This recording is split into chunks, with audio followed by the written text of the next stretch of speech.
यहाँ पर देख सकते हैं। नहीं, सिलेंडर फटी है, सिलेंडर फटी है गाड़ी, देख सकते हैं।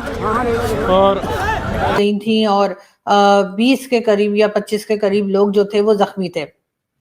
बहरहाल ये एक बहुत अफसोसनाक वाकया है, बहुत अफसोसनाक अटैक है, या जो कह लीजिए कि इसको कई लोग जो हैं वो पहले तो लिंक कर रहे थे कि जी ये कोई सिलेंडर था जो फट गया, लेकिन बाद में कहा गया कि नहीं ये टेरर अटैक था। इन्वेस्टिगेशन चल रही है। उसी के साथ साथ आपने यकीनन टीवी पे देखा होगा कि अमित शाह साहब और कई दूसरे लोग जो पॉलिटिशियंस हैं वो हॉस्पिटल पहुंचे हैं और उन्होंने, क्योंकि हमने देखा कि दिल्ली में ब्लास्ट हुआ और जिसमें कहा यह जा रहा है कि 8 लोग जो हैं उसमें जो है वो मारे गए हैं।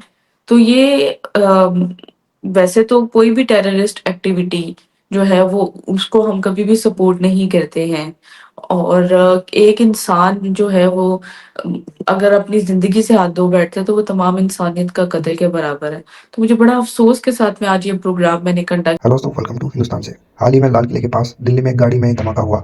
यहाँ कुछ मुख्य बात है। धमाका सोमवार शाम 6:52 पर हुआ था और ऐसा बताया जा रहा था कि कार के अंदर जो है सिलेंडर फटा है, पर बाद में जांच करने के बाद पता चला ये एक सोची समझी साजिश थी, यानी एक टेररिस्ट अटैक था। इसमें 8 से 13 लोगों की मौत हो चुकी है और 20 लोग को घायल बताया जा रहा है। तो इस पर क्या पाकिस्तान का रिएक्शन है उसकी? वहां पे मौजूद जो जख्मी वहां पर लाए गए उनकी खैरियत भी जो है वो दरियाफ्त की है, खैरियत भी उनकी जो है वो पता की है, चेक किया है। बहरहाल लेकिन जैसे कि होता ही है कि पाकिस्तान में कुछ हो जाए या फिर हिंदुस्तान में कुछ हो तो एक दूसरे के ऊपर शक सबसे पहले जाता है। तो इसी तरीके से इस ब्लास्ट के बाद जो है वो पाकिस्तान का नाम भी कई जगह पे लिया जा रहा है। कई मीडिया पर्संस और कई टीवी चैनल जो हैं वो अब पाकिस्तान का भी नाम ले रहे हैं और कहा जा रहा है कि जी ये कहीं ना कहीं पे इन्वॉल्वमेंट जो है वो पाकिस्तान की नजर आने की बात की जा रही है। और इसी के साथ पाकिस्तान में भी एक जो है कह लीजिए एक टेरर अटैक हुआ है और कहा यह जा रहा है कि जी ये साउथ वजीरिस्तान में कैडेट कॉलेज जो है वानी वहां पर अटैक हुआ है। और यहाँ पर भी यही कहा जा रहा है कि जी ये जो अटैक किया गया है वैसे तो ये अफगानिस्तान साइड से हुआ है और अफगानिस्तान के साथ बात की जाएगी, अफगानिस्तान को उसका जवाब दिया जाएगा, लेकिन साथ साथ ये बात भी की जा रही है कि कहीं ना कहीं इसमें भारत इन्वॉल्व है। अब अफगानिस्तान की तरफ से सब कुछ हुआ है, अफगानिस्तान की साइड से अटैक हुआ है, लेकिन अब कहा यह जा रहा है कि जैसे हमारे यहाँ कहा जाता है फितनौल हिंदुस्तान और इस तरह के नाम रखें, तो जाहिर है जब एक दूसरे के ऊपर भरोसा नहीं होगा तो फिर यही होगा जो इस वक्त हो रहा है। भारत की तरफ से भी कहा जा रहा है कि आज जो दिल्ली में यानी कल जो दिल्ली में जो रेड फोर्ट के ऊपर अटैक हुआ है या वहां पे जो जिन लोगों की जाने गई हैं तो उसमें पाकिस्तान का नाम लिया जा रहा है। वैसे तो खैर काफी सारी कंट्रीज ऐसी हैं जिन्होंने भारत के साथ जो है वो हमदर्दी बताई है, भारत के साथ अफसोस का इजहार किया है, मैसेजेस दिए हैं, सोशल मीडिया के जरिए भी मैसेजेस दिए हैं। लेकिन पाकिस्तान में जो अटैक हुआ है उसके ऊपर कहीं से भी कोई अफसोस नहीं आया। शायद उन लोगों को लगता है कि ये पाकिस्तान में तो ये रोज का ही काम है कि ऐसा होता रहता है। आज 11 तारीख है और 11 तारीख को सभी जानते हैं कि भारत में इलेक्शंस भी चल रहे हैं और इस वक्त बिहार के इलेक्शंस में आज वोटिंग भी होनी है। और ये इस सिलसिले को जो है यानी भारत में जो दिल्ली में जो अटैक है उसको बिहार इलेक्शन से भी जोड़ा जा रहा है।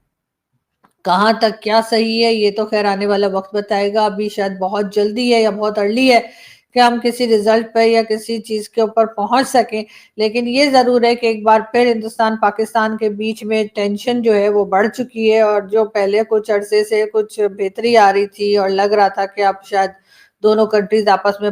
तो आगाज हम जो है वो रोहित सर से करेंगे। रोहित सर, क्या डिटेल्स हैं कि रेड फोर्ट पर जो अटैक क्या आप इस पर अपनी राय देंगे? और 8 लोग, अपडेट तो ये है ना कि 8 लोग जो हैं वो मारे गए हैं इस ब्लास्ट में, और क्या इसके पीछे क्या स्टोरी है सर, क्या बैकग्राउंड है?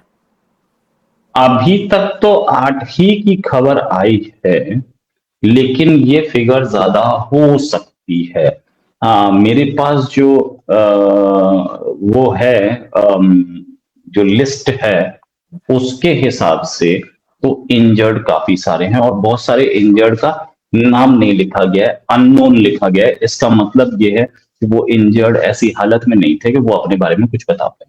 सिचुएशन बहुत खराब है और बहुत ही जैसे बोलते हैं कि खराब वाकया है।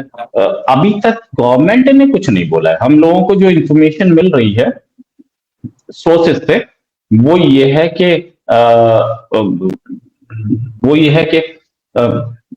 अभी तक गवर्नमेंट ने ये क्लैरिटी नहीं दी है। इंफॉर्मेशन अभी तक गवर्नमेंट ने तो क्लैरिटी नहीं दी, लेकिन हमें जो सोर्सेस से मिल रही है कि टेरर अटैक लग रहा है। इसमें जो इंजर्ड हैं, जो लिस्ट आई है उनका नाम है Shaina Parveen, daughter of Mohammad Saifullah, Harshul son of Sanjeev Sethi, Shiva Jaiswal, mister Sameer, और फिर जोगेंद्र, देवानी शंकर, गीता, विनय पाठक, पप्पू, विनोद, शिवम झा, मोहम्मद शाहनवाज, फिर अंकुश शर्मा, अशोक शर्मा, मोहम्मद फारूक, तिलक राज और कुछ अननोन लोग हैं। एक और मोहम्मद सफवान, मोहम्मद दाऊद और किशोरी लाल और आजाद। ये मैं सबके नाम बता रहा हूं, इंजर्ड और डेड के। ये अभी तक हमारे पास फिगर है। कुछ डिटेल्स और आई हैं।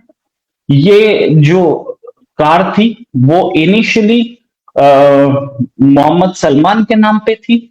मोहम्मद सलमान ने मोहम्मद नदीम को बेची। मोहम्मद नदीम ने ये तारिक को बेची, जो कि पुलवामा के रहने वाले हैं। ये कार का हरियाणा रजिस्ट्रेशन नंबर था और इस मोहम्मद तारिक को अभी पुलिस ढूंढ रही है। पुलवामा के रहने वाले ये इसमें एक बड़ी चीज सामने आती है। दूसरी चीज, आज पिछले 24 घंटे में फरीदाबाद में तकरीबन 360 किलो एमोनियम नाइट्रेट पकड़ा गया है और 360 किलो एमोनियम। ओहो,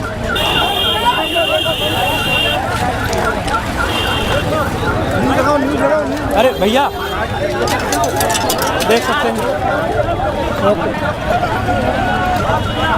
हाँ,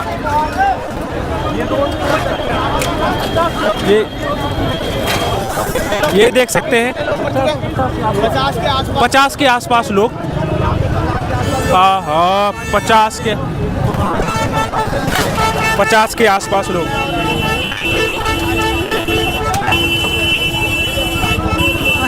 ओए ओए,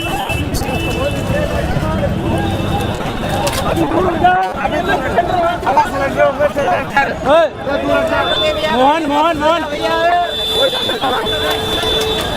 मोहन, ओ मोहन मोहन, अरे मोहन।